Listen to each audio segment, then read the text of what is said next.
오늘 저는 민수기 27장 1절에서도 11절의 말씀을 가지고 슬로 보아스의 딸들이라는 제목을 통하여 하나님의 말씀을 증거하고자 합니다. 현대 사회로 갈수록 여성의 지위가 날로 높아지고 있습니다. 과거에는 여성이 가정에서 자녀를 낳고 돌보고 가사 일에만 전념했던 적도 있었습니다. 그러나 이제는 적극적인 사회 진출로 인하여 여성의 지위가 한층 높아지고 있습니다. 여성들이 직업을 가지고 국회의원이 되어 국회도 진출하고 여성으로 대통령이 되는 경우도 있었습니다. 이러한 것은 전 세계적인 추세입니다. 독일의 최고의 수장인 메르켈 총리는 여성으로 16년간 총리직을 맡으면서 강력한 리더십으로 세계 영향력 있는 여성에 선정되기도 했습니다. 그러니 독일에는 대통령이 없고 총리가 대통령직을 수행을 합니다. 독일에는 뛰어나고 머리 좋은 리더십을 가진 남성들이 많이 있겠지만 메르켈 총리가 16년간이나 독일의 총리로 있었던 것입니다. 그러니 그만큼 남성들보다도 여성의 총리가 리더십이 더 좋았다는 것입니다. 우리나라도 최초의 여성 대통령이 있었습니다. 여성 특유의 리더십을 가지고 나라 살림만큼은 잘했다고 보여집니다. 많은 논란도 있지만 나라 살림은 잘했다고 저는 보여집니다. 작은 정보를 포방하면서 한전이나 건보의 흑자를 기록했습니다. 몇십 조의 흑자를 기록했습니다. 누구도 하지 못했던 공무원 연금 개혁을 통해서 미래 세대에 전가될 짐도 덜어주었습니다. 그렇게 허리띠를 메고 아끼고 아꼈지만 다른 대통령은 큰 정보를 포방합니다. 공무원 수도 늘려서 100만 명 이상 되게 합니다. 재정도 펑펑 써 천문학적인 나랏빛을 미래 세대에 떠넘긴 대통령도 있습니다. 현재 우리나라는 나랏빛이 천문학적으로 늘어가고 있다고 합니다. 그러니 집안 살림은 여성이 하는 것이 무엇보다 더 이득이 되는 것입니다. 나라 살림도 마찬가지입니다. 펑펑 쓰는 대통령보다는 허리띠를 딱 메고 나라 살림을 알뜰하게 살뜰하게 쓰는 더 좋은 것입니다. 이러한 가운데 사회에서 여성에 대한 논쟁거리가 이슈가 되고 있다고 합니다. 최근에 페미니스트라는 말이 나올 정도로 이슈가 되고 있습니다. 페미니스트란 페미니즘을 주장하는 사람들입니다. 페미니즘은 모든 면에서 성별에 대한 차별이 없어야 한다는 주장입니다. 그들의 주장은 여성에 대한 차별이 이 사회에 뿌리 깊게 작용하고 있다는 것입니다. 그러나 하나님은 차별이 없습니다. 남자 여자에 대한 차별이 없으십니다. 하나님께서 여섯째 날에 하나님의 형상대로 사람을 지으셨습니다. 먼저 아담을 창조하시고 그 갈빗대를 치유하셔서 하와를 주셨습니다. 갈빗대는 사람의 중간에 위치합니다. 갈빗대가 중간에 위치. 그러니 남자와 여자는 동등한 위치에 있다는 것입니다. 그러함에도 성경은 하와를 통해 아담을 보필하게 하셨습니다.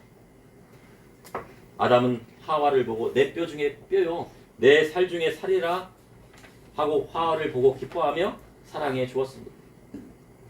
이를 통해 창조의 법칙에 의하면 남자는 여자를 리더하고 사랑해 주는 것이 편하고 여자는 자신을 존경할 만한 남자를 만나서 보필하는 것이 편하다고 성경은 기록하고 있습니다. 이러한 가운데 현대 사회로 갈수록 여성의 역할은 더욱 중요해지고 있습니다.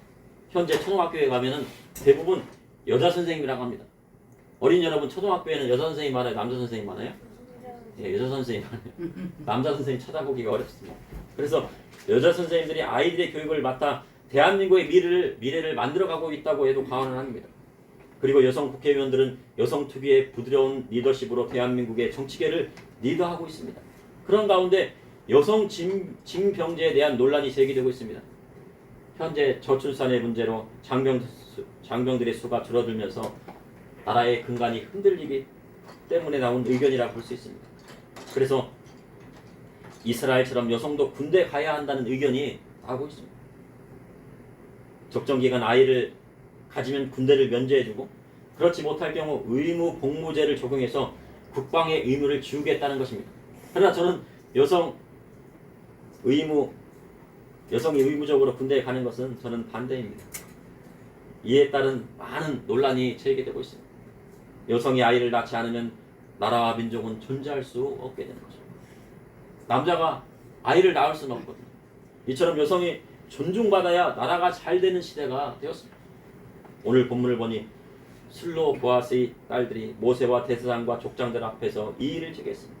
어떤 이의를 제기했을까요? 이들이 제기한 이의는 자칫 논란과 분쟁의 여지가 있을 수 있는 문제였습니다. 그러나 하나님께서는 술로 보아스의 딸들의 주장대로 기업을 상속해 줄 것을 말씀하고 있습니다. 이를 통해 이 시대를 살아가는 저와 우리 성도님에게 하시는 하나님의 말씀은 무엇인지 여러분과 함께 알아보자 합니다. 첫째, 술로 보아스의 딸들은 하나님의 명령대로 기업을 상속받았습니다. 우리 사회는 남자는 장가가고 여자는 시집간다는 말이 있습니다. 장가와 시집은 결혼이란 공통점이 있지만 조금 다른 뜻이 있습니다. 고려시대에는 남자가 처갓집에 들어가서 사는 것이 전통이었습니다. 남자가는 어딜 가야 돼요?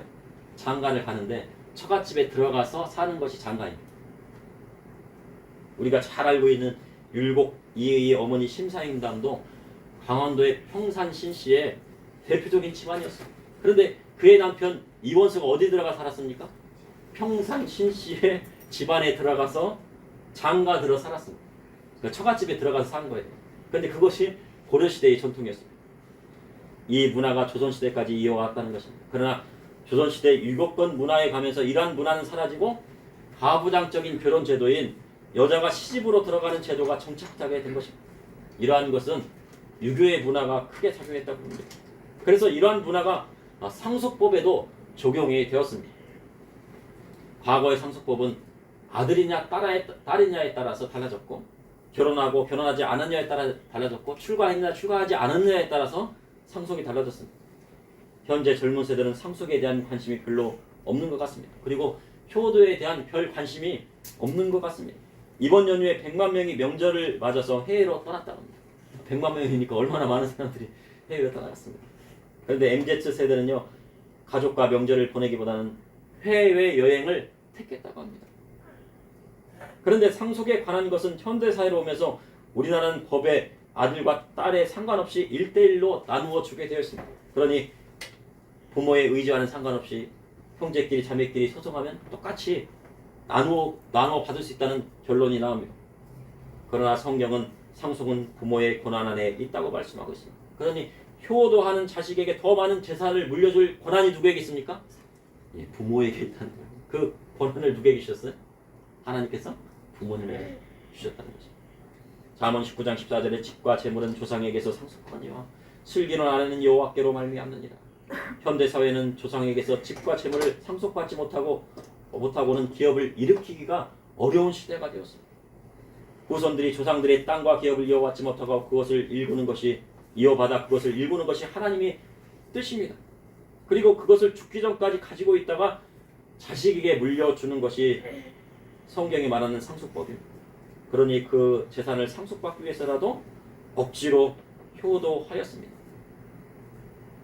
효도도 않다가 부모님이 편찮으신데 부모님께 상속재산이 있어요. 그러니까 효도 않던 자식들이 어떻게 갑자기 막 방문하다가 있는 거예요. 그렇게 억지로라도 해야 효도를 해야 복을 받는 것입니다. 그러나 억지로 하는 것이 효도가 아니라 마음으로 하는 것이 참된 부모 존경인 것입니다. 에베소서 6장 2절에 3절에 내 아버지와 어머니를 공경하라 이것이 약속 있는 첫 계명이니 이로써 잘되고 땅에서 장수한다. 땅에서 잘되고 장수하는 비결은 부모님께 효도하는 것밖에 없어요. 부모님에게 억지로라도 공경하면 하나님께서 약속하신 복을 주십니다. 그런데 부모님을 마음으로 공경하고 효를 행하면 이 땅에서 축복받을 뿐만 아니라 하늘나라의 상급도 쌓이게 된다는 것입니다. 그래서 자식을 위해서라도 상속은 죽을 때까지 해주는 것이 아닙니다. 미리 자식에게 상속해 주는 것은 지혜롭지 못하고 자식 하나를 잃는 방법이라고 말하는 사람도 있습니다. 미리 상속해 주면요 자식들이 찾아오지 않는다는 거예요. 찾아와야 되는 거예요. 현대 사회로 오면서 상속에 대한 많은 논란이 끊이지 않고 상속에 대한 소송을 통해서 변호사들이 많이 돈을 벌고 있다고. 변호사들은 어떻게 해야 돈을 법니까? 상속재산 가지고 싸워야지 돈을 벌어요. 거기에서 일부분을 수임료로 되거든요. 1조 재산을 가지고 싸운다 하면은 상당한 재산을 저희 수임료를 받게 되는 거예요. 그러니 상속 다툼은 변호사만 좋은 일 시키는 것입니다. 그런데 구약 성경 모세의 때에도 상속에 대한 논란이 있었다는 것입니다. 그 논란의 중심에는 슬로보아스의 딸들이 있었습니다. 딸들에게 상속을 해줘야 하느냐 하지 말아야 하느냐 하는 논란입니다. 여러분 딸에게 재산을 상속해 줘야 합니까? 하지 말아야 됩니까? 딸에게 상속해 줘야 됩니까? 하지 말아야 됩니까? 성경은 딸에 대해 상속해 주라고 말씀하고 있습니다. 오늘 본문의 말씀이에요. 구약 성경 민수기는 백성의 수를 계수한다는 뜻이에요. 민수기라는 것은 수를 센다는 건데 뭐를 세냐면 백성들의 수를 센다는 거예요. 그래서 출애굽 이후에 두 번의 인구 조사가 있었습니다. 첫 번째는 출애굽하에 시내산에서 백성의 수를 계수했습니다. 그리고 두 번째는 38년이 지난 요단에 들어가기 전에 모압 평야에서 백성의 수를 두 번째 세웠습니다. 그래서 1차 인구조사와 2차 인구조사의 사이에는 38년의 시간 차이가 있었다고 보여지는 것입니다. 그러나 그 인구의 수의 차이는 얼마 나지 않았습니다. 험난한 광야 생활 속에서도 하나님께서 이스라엘 자손을 지켜주신 것입니다. 그런데 특이한 것은 시므온 지파의 수는 현격하게 줄어들고 므낫세 지파의 수는 급증했다는 거죠. 이것은 야곱의 축복 기도에 의한 것입니다. 그런데 오늘 슬로보아스의 딸들은 무슨 지파에 들어갔습니까? 므낫세 지파에 들어갔어요. 그 수가 급격하게 줄한 지파였습니다. 그래서 므낫세 지파는 반으로 나누어서 반은 요단 동평에서 있고 반은 또 요단 서편에 있습니다. 그래서 므낫세 무슨 지파라고요? 반지파다라고 하는 것입니다. 그래서 땅을 얻게 되었습니다. 그럼 성경의 이스라엘 자손이 땅을 각 지파에 분배하는 기준은 무엇이었을까요? 제비뽑기였을까요? 민수기 26장 52절에서 56절에 보면 합독해 보실까요? 26장 그 전장입니다. 26장 52절에서 56절에 맞습니다. 민수기 26장 51절에서 56절에 맞습니다. 다 같이 합독하시겠습니다. 여호와께서 모세에게 말씀하여 이르시되 이 명수대로 땅을 나누어 주어 기업을 삼게 하라. 수가 많은 자에게는 기업을 많이 줄 것이요 수가 적은 자에게는 기업을 적게 줄 것이니 그들이 계수된 수대로 각기 기업을 주니 오직 그 땅을 제비 뽑아 나누어 그들의 조상 지파의 이름을 따라 얻게 할지니 그 다소를 방문하고 그들의 기업을 제비 뽑아 나누니라. 그 땅을 나눠주는 기준은 첫 번째가 뭐가 되는 것입니까? 사람들의 수에 따라 나눠주는 거예요. 수가 많은 집안은 많은 땅을 받고 수가 적은 집안은 적은 땅을 받고 그것이 바로 뭐입니까? 성경적인 것입니다. 그리고 어느 땅을 받을지는 오직 제비를 뽑아서 결정을 하는 거예요. 그리고 그 지파의 이름에 따라서 얻게 하는 것입니다. 지금으로 말하면 자녀를 많이 낳은 사람에게 많은 땅을 상속해 준다는 거예요. 한 명 낳은 사람에게는 저 땅을 조금만 주고 5명 낳은 사람에게는 또 그 땅을 많이 주는 것이 성경적입니다. 그렇게 자녀들에게 말하면 자식들이 자녀를 많이 낳을까 안 낳을까요? 근데 세상은 성경법대로 상속을 해주지 않습니다. 지금으로 말하면 자녀를 많이 낳은 사람이 많이 상속받고 적게 낳은 사람을 적게 주라 하신 것입니다. 그러니 자녀를 많이 낳는 것이 바로 복이 되는 것입니다. 앞으로의 시대는요 취업도 어려운 시대가 되었어요. 로봇이 다 안 돼. 그리고 파업을 많이 해요. 기업 중에서 사람들이. 그러니까 자기 가족이 아니면 기업을 같이 할 사람이 없는 거예요. 자기 기업을 같이 하려면 사람 수가 많아야 됩니까? 적어야 됩니까? 많아야 되겠죠. 그러니 자녀를 많이 낳는 것이 바로 복이 되는 것입니다.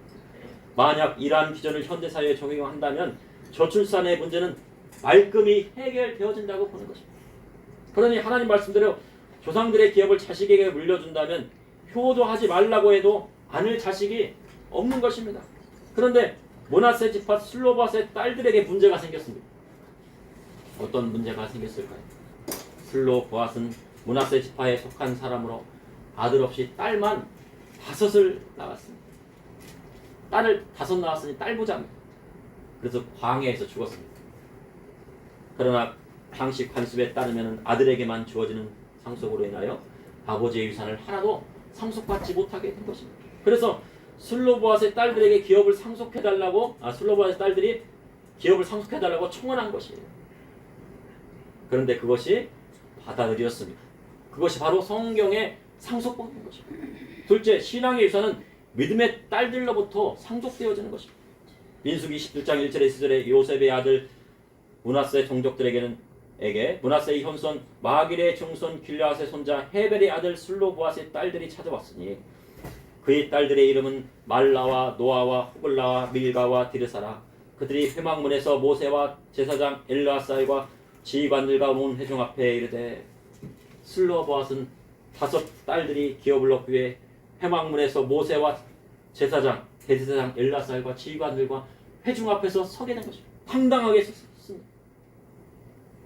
모세 당시 기업은 아들에게만 물려주었습니다. 그래서 민수기는 장정의 수를 계수한 것입니다. 왜 백성의 수를 계수했냐면 전쟁할 때 아직 가나안 땅을 정복한 것이 아니 땅을 차지하기 위해서는 전쟁에 나가 싸울 남자를 계수한 것입니다. 그러니 땅을 차지하려면 전쟁에 나가서 싸워서 땅을 차지해야 됩니다. 그러면 여자는 어떻게 기업을 물려받았을까요? 기업을 물려받는 대신 여자는 시집갈 때 신랑 집으로부터 거액의 지참금을 받았습니다. 돈이 없으면 장가를 못 가는 거예요. 그 당시 신랑의 아버지의 도움이 없이는 결혼하기가 힘이 들었어요. 그뿐만 아니라 신부는 값진 예물을 누구한테 받아요? 신랑 집에서 받았어요. 근데 그 예물의 가치가요, 뭐 땅을 사는 것만큼의 아주 귀한 값어치입니다. 그래서 땅을 상속받지 않아도 될 만큼 받게 된 것입니다. 그런데 슬로보앗의 딸들은 돌아가신 아버지의 기업을 물려받고 싶었습니다. 땅을 상속받고 싶었습니다. 아버지에게 돌아갈 땅을 차지하고 싶었습니다. 그러니 슬로보앗의 딸들은 당찬 여자들이었습니다. 그들은 당당히 지도자와 회중 앞에 섰습니다. 그리고 모세와 제사장과 지휘관과 온 회중 앞에 서서 자신들의 권리를 주장한 것입니다. 이런 곳에서 여성들의 권리를 주장해야 돼요. 우리에게도 기업을 줘. 예. 성경적으로 이런 권리를 주장해도 하나님께서 받아주시는 거예요. 민수기 29장 3절에 4절에 우리 아버지가 광야에서 죽었으나 여호와를 거슬려 모인 고라 무리에 들지 아니하고 자기 죄로 죽었고 아들이 없었나이다. 어찌하여 아들이 없다고 우리 아버지의 이름이 그 종족에서 삭제되니까. 우리 아버지 형제 중에서 우리에게 기업을 수서하매 슬로보앗의 딸 말라와 노아와 호글라와 밀가와 디르사는 우리 아버지가 광야에 죽었으나 여호와를 거슬려 죽인 고라의 물리에 들지 않았다고 주장을 합니다. 고라의 무리는 어떤 무리입니까? 원래요 레위인들이요 레위지파에 속했는데 성막을 막 해체하거나 그 성막을 쓸고 닦고 관리하는 그런 레위인이었습니다. 시설을 관리하는 사람들이었어요. 교회에서. 그러나 고라의 무리가 제사장의 직무를 세습하는 아론의 자손을 시기했습니다. 야, 우리도 성전만 쓸지 말고 성전 제사도 좀 주관하고 제사장처럼 그렇게 하면 안 되겠습니까? 그죠? 이는 모세와 아론의 권위에 도전하기 이전에 하나님의 권위에 도전한 것입니다. 그로 인해 그들이 하나님의 심판을 받고 땅이 그들을 삼켰습니다. 그런데 슬로보앗의 딸들은 고라의 무리에 들지 않았으니 땅을 상속받을 만한 자격이 주어졌다고 말씀하고 있는 것입니다. 어찌 아들이 없다고 아들의 이름이 므낫세 종족에게 삭제되면 되겠느냐고 말하는 것입니다. 그래서 성경에는요 슬로보앗의 딸들의 이름들이 성경의 족보에 기록되고 있어요. 그대가 족보에 기록되고 있어요. 다른 데는 다 아들들의 이름이 있는데 특이하게 슬로보앗의 딸들의 이름이 적혀 있는 것입니다. 슬로보앗의 딸들은 가문에 대한 자부심과 함께 아버지에 대한 존경심도 함께 있었어요. 딸들이 있으면 얼마나 좋습니까? 보통 아들과 딸이 있으면 효도를 누가 아버지한테 더 많이 해요? 딸들이 더 많이 하더라고요. 딸들이 아버지 옷 챙겨주시고 신발도 사드리고 맛있는 것 사드리고 살뜰하죠. 그러니까 아버지는 누굴 좋아해요? 딸들을 좋아해요. 그러니 우리 아버지 형제 중에 우리에게 기업을 달라는 것입니다. 믿음의 성도도 마찬가지입니다. 아들이 없고 딸만 낳으면 그 집안의 기업을 누구에게 물려줘야 됩니까? 딸에게 그 기업을 상속해 주는 것이 성경 말씀입니다. 사위에게 물려주는 것이 아니에요. 딸이 낳은 자식에게 물려주는 것이 아닙니다. 누구에게 물려줘야 됩니까? 예, 딸에게 물려주라고 성경은 기록하고 있어요. 그래서 그 기업을 보존하는 것이 하나님 말씀입니다. 그렇게 슬로바스의 딸들이 권리를 주장하자 모세는 자기 생각대로 판결한 것이 아니고 그 사연을 여호와께 묻습니다. 그러자 여호와께서 말씀을 하십니다. 민수기 17장 7절의 말씀 다 같이 합독하시겠습니다. 슬로보아스의 딸들의 말이 옳으니 너는 반드시 그들의 아버지 형제 중에서 그들에게 기업을 주어 받게 하되 그들의 아버지의 기업을 그들에게 돌릴지니라. 아멘. 여호와 하나님께서 슬로보아스의 딸들이 말이 옳다 하셨습니다. 슬로보아스의 딸들이 말대로 아버지의 기업을 그들에게 주는 것이 옳다 하신 것입니다. 그리고 여호와 하나님께서 모세에게 상속법에 대해서 말씀을 하셨습니다. 8절에서 11절의 말씀 다 같이 합독하시겠습니다. 너는 이스라엘 자손에게 말하여 이르기를 사람이 죽고 아들이 없으면 그의 기업을 그의 딸에게 돌릴 것이요 딸도 없으면 그의 기업을 그 형제에게 줄 것이요 형제도 없으면 그의 기업을 그의 아버지의 형제에게 줄 것이요 그 아버지 형제도 없으면 그의 기업을 가장 가까운 친족에게 주었게 하시리라. 나 여호와가 너 모세에게 명령한 대로 이스라엘 자손을 특별히 그에게 자식이 없이 재산에 있는 자식이 없어 죽었어요. 그럼 교회에다가 드리면 됩니까? 안 됩니까? 교회에다 드리는 것이 아니고 친척 중에서 아니면 조카에게 주든지 친척에게 주든지 그렇게 하라는 거예요. 그래서 그 기업을 어떻게 하라고요? 이어주라고 하신 것입니다. 아들이 없고 딸만 있으면 그 기업과 재산을 딸에게 상속하는 것이 성경적입니다. 그런데 만약 슬로보아스의 딸들 다른 지파와 결혼하게 되면 그 땅이 갈라지게 되니 대신 같은 지파 안에서만 결혼하여 그 기업이 갈라지지 않게 하셨습니다. 때로는요 딸도 시집 보낼 때요 널 너무 멀리 보내면 안 될 때가 있어요. 우리나라 말에는 어떻게 해요? 아들은 가까운 데 장가 보내고 결혼시키고 딸은 어떻게 하라고요? 멀리 보내라고 한대요. 성경 멀리 보내지 말래요. 멀리 보내면 안 돼요. 아들이 없고 딸만 있는데 멀리 보내면 그 기업을 상속해 줄 수가 없는 거예요. 그러니 딸도 어떻게 해요? 가까운 곳에 보내는 것이 믿음 있는 것입니다. 믿음의 유산도 마찬가지입니다. 유대인들은 그 신앙의 유산을 자식에게 물려준다고 합니다. 특히 어머니가 유대인이면 그 자식도 유대인이라고 합니다. 이는 그 신앙의 유산을 물려주었기 때문입니다. 디모데가 유대인 어머니와 헬라나 아버지 사이에서 태어나 모친 유니가 외조모 로이스의 신앙을 기독교적인 신앙을 물려받았습니다. 그런데 디모데의 아버지는 헬라인이었어요. 우리가 보통 아버지가 헬라인이라고 하면은 그 사람은 뭐가 돼야 돼요? 헬라인이 돼야 돼요. 그리스 사람이 돼야 돼요. 그러나 유대인들은 다르다는 거예요. 어머니가 유대인이기 때문에 유대인이 된 거예요. 그래서 사도 바울은 2차 전도행 당시 유대인의 반발을 막기 위해 디모데에게 뭘 해야겠습니까? 할례를 행하라고 한 것입니다. 왜냐하면 디모데가 유대인이기 때문에 그런 거예요. 만약 이방인이었다면 할례를 행하지 않았을 거예요. 그러나 유대인이기 때문에 할례를 행했습니다.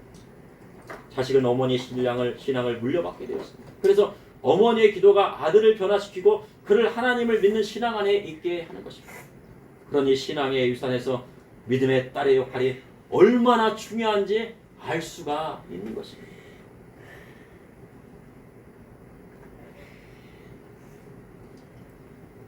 셋째, 슬로보아스의 딸들처럼 믿음의 성도는 하나님 말씀대로 신앙의 유산을 다음 세대에 물려주어야 합니다.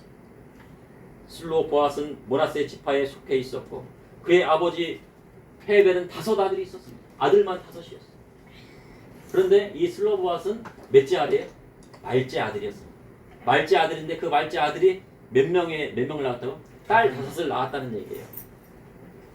그리고 슬로보아스는 출애굽 1세대에 속하여 광야에서 죽었습니다. 불순종함으로 광야에서 죽게 되었어요. 출애굽하여 한 1세대는요 가나안 땅에 들지 못하게 했어요. 그들이 다 죽어야지 가나안 땅에 들어가게 됩니다. 그리고 2세대인 슬로바스의 딸들은 가나안 땅에서 기업을 분배받고 땅을 일구어야 하는 세대였습니다.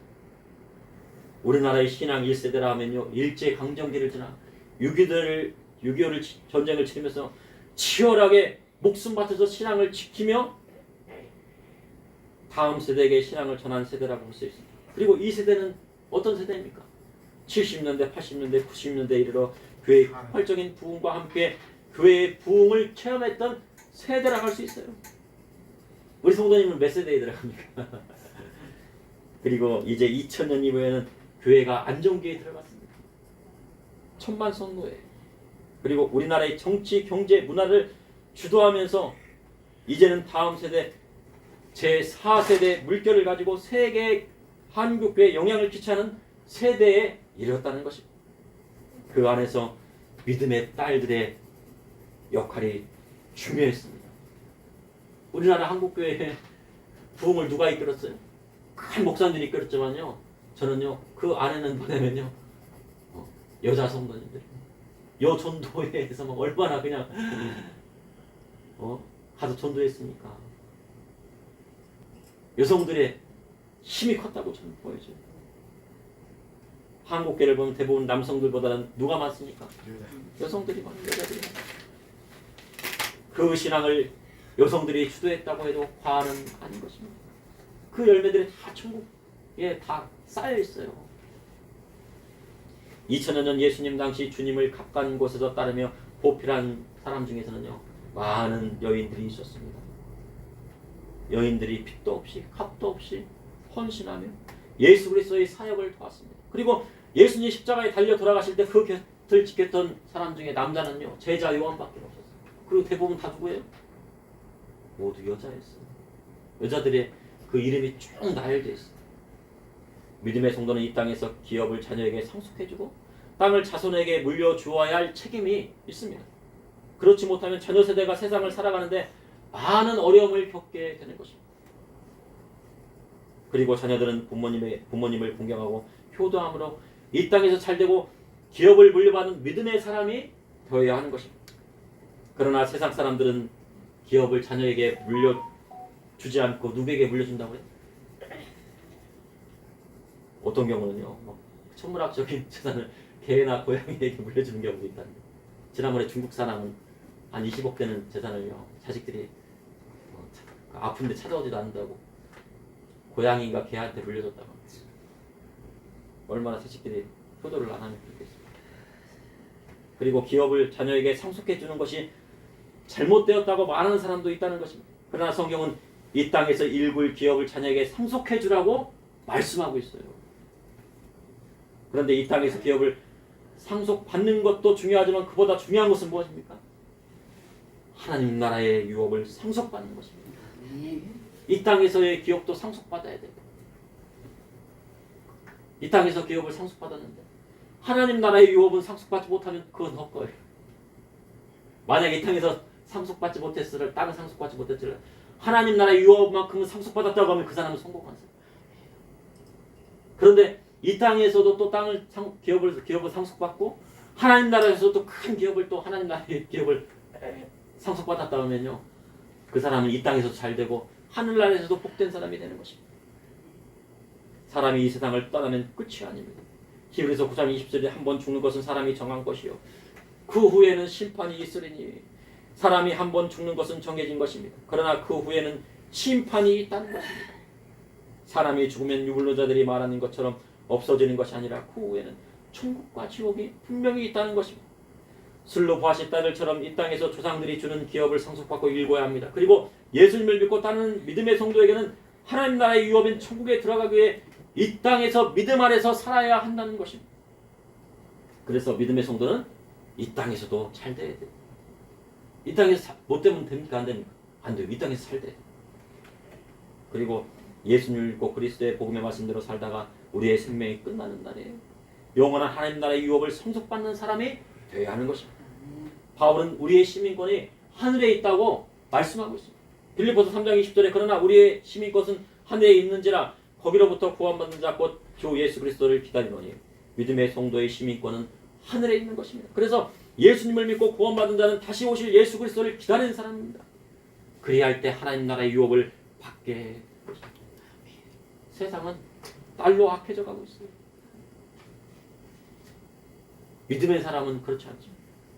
세상에는요 부모의 도리를 하지 않는 사람도 있고 또 그리고 자식으로서의 도리를 행하지 않는 사람도 있다고 합니다. 세상에서 기업을 상속받지 못하는 이유가 무엇입니까? 부모로서 자식으로서의 도리를 행하지 않기 때문에. 그리고 많은 사람들은 뭐라고 그래요? 그렇게 하고요? 상속이 나쁘다고 그래요. 다른 큰 기업에서 아들한테 상속해 주려고 하니까 막 그냥 상속세를 50%막 어떤 경우는 손자에게 물려주니까 95%를 때렸대요. 그러면 우리 믿음의 사람들은 어떻게 해요? 아유 잘했다고 하는 것이 아니고 야 그것은 잘못되었습니다 라고 할 수 있어야 돼. 그래야 믿음이 있어. 상속이 나쁜 것이 아닙니다. 상속은 나쁜 것이 아니라 땅과 기업뿐만 아니라 신앙의 유산까지 상속해야 한다고 성경은 말씀하고 있는 거예요. 디모데전서 5장 8절에 누구든지 자기 친족 특히 자기 가족을 돌보지 아니하면 믿음을 배반한 자여 불신자보다 더 악한 자니라. 믿음의 성도는 설 연휴를 맞이하여 가족과 친족 중에서 어려움을 당한 분이 없는지 돌아보아야 합니다. 그래야 이 땅에서 잘되는 축복이 있는 것입니다. 그리고 믿음의 성도는 이 땅에서만 잘되는 것이 아니라 하늘에서도 잘되고 하나님 나라의 유업을 받는 성도들이 모두 되어야 하는 것입니다. 아멘. 그러므로 슬로바스의 5딸들은 하나님의 명령대로 땅을 기업으로 상속받았습니다. 믿음의 성도는 이 땅에서 기업을 받는 것뿐만 아니라 신앙의 유산을 상속받고 물려줘야 합니다. 그러니 믿음의 성도는 하나님 말씀대로 신앙의 유산을 다음 세대에 물려주고 하는 나라의 유업, 즉 천국을 물려받는 소망을 지켜내는 사명이 저와 우리 성도님들에게 있는 것입니다. 잠시 기도하시겠습니다. 사랑해 주님 오늘도 감사합니다. 하나님 말씀대로 깨우게 하여 주시니 감사합니다. 오늘 성경에서 믿음의 여인들을 보았습니다. 신앙의 유산을 물려받고 그 신앙 유산을 물려주기를 원하는 여성들을 또한 보았습니다. 또한 아버지의 기업을 세우기 위하여서 아버지 하나님 모세와 엘라살과 지휘관과 회중 앞에 선 당찬 여자들을 보았습니다. 그들의 신앙을 우리가 본받게 하여 주시옵소서. 하나님 나라의 유업을 받기 위하여서 당차게 이 세상을 살아갈 수 있도록 주님 저와 우리 믿음의 성도들을 지켜주시고 보호해 주시고 담대함을 허락하여 주시옵소서. 아멘. 예수님 이름으로 기도합니다. 아멘. 아멘.